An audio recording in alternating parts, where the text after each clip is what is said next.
Good afternoon, KELOLAND. We are watching a few rain and thunder showers this afternoon that could turn into thunderstorms overnight tonight with a low of 66 in Sioux Falls, 64 in Aberdeen, 62 in Pierre, and 56 in Rapid City. Tomorrow, a little rainy and stormy in the morning and then again in the afternoon. 82 Sioux Falls and Aberdeen, 84 in Pierre, and a breezy 78 in Rapid City. We'll take a closer look at these incoming storms in just a little bit. KELOLAND's First at 4 starts right now. Live from KELOLAND Media Group, KELOLAND News First at 4. With severe weather in the forecast, we have a few reminders to keep you and your family safe. Plus, where the South Dakota Health Department says it confirmed the first case of West Nile virus this summer. And later, an event this weekend is celebrating the cattle industry while also making sure every South Dakotan has food to eat. Good afternoon, and thanks for tuning in to First at 4. I'm Don Jorgensen. And I'm Kelly Volk. Much of KELOLAND is bracing for severe weather over the next few days. And let's get a check on the track of these storms with meteorologist Megan Chatta. We're watching a few of these storms in the Aberdeen area right now. Nothing falling in Aberdeen, 72 degrees. North winds are at 11 miles an hour. If we take a look at our KELOLAND live here's a look at some of our afternoon temperatures first. 86 in Yankton, 75 in Watertown, 82 in Pierre, and 73 in Rapid City. Now let's take a look at KELOLAND Live Doppler radar. We have a few thunder showers, mainly in northeastern KELOLAND. Fewer passing in south central South Dakota and popping up over the Black Hills. If we take a closer look, there are those thunder showers near Aberdeen, just to the east of Watertown, around Millbank to Clear Lake, and near Gettysburg and Oneida this afternoon. A little bit farther to the south, Springfield getting a little bit of a thunder shower this afternoon.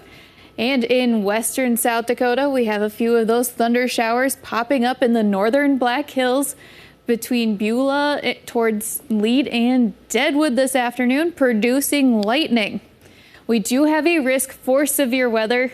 Marginal in green, slight in yellow, and enhanced in orange. Large hail, strong winds. We could even see a few tornadoes possible in extreme southwestern South Dakota near sunset.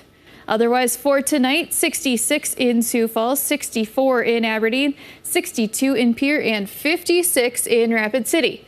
Then tomorrow morning, we could have a few rain and thunder showers, a break in the early afternoon before thunderstorms redevelop tomorrow. 82 Sioux Falls, 82 in Aberdeen, 84 in Pierre, and 78 in Rapid City. We'll take a closer look at the timing of these incoming storms in just a little bit. All right, thanks a lot, Megan.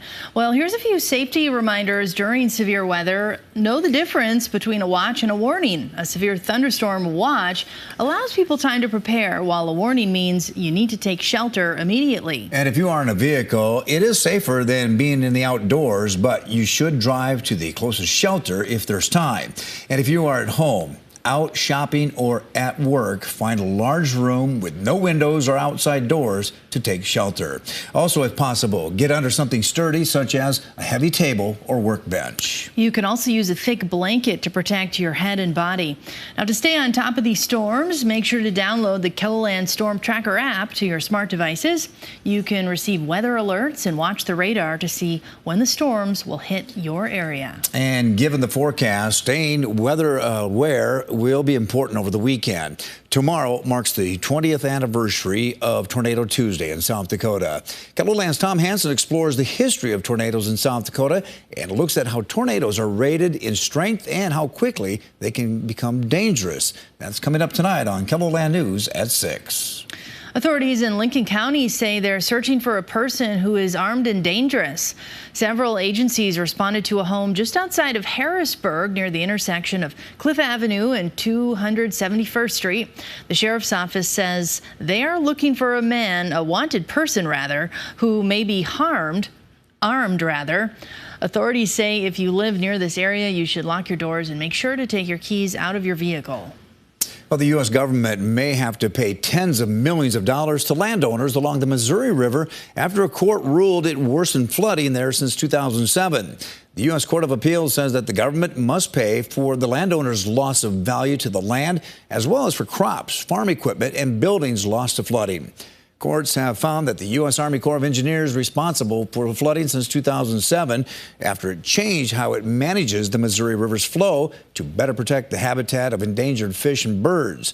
Farmers, businesses, and other landowners say that unconstitutionality deprived them of their land. 3M has agreed to pay more than $10 billion to settle lawsuits over contamination of public drinking water with potentially harmful compounds known as PFAS. 3M is the leading maker of PFAS chemicals used widely in firefighting foams and many non-stick and grease-resistant products. They're described as forever chemicals because they don't degrade naturally in the environment. The compounds have been linked to a variety of health problems, including liver and immune system damage and some cancers. Northwestern Energy wants to raise electricity prices in South Dakota. The utility asked the South Dakota Public Utilities Commission for approval. Northwestern wants to increase rates by about 16%. The company wants the new rates to go into effect on September 1st. This would impact more than 64,000 customers in South Dakota. There's some good news in Aberdeen. One of the features at Storybook Land has been repaired. Last week, someone vandalized the talking tree with damage estimated around $10,000. The city says the tree is now repaired thanks to Jason's Auto Body. The Sertoma Club is offering a $500 reward for information leading to an arrest in the vandalism.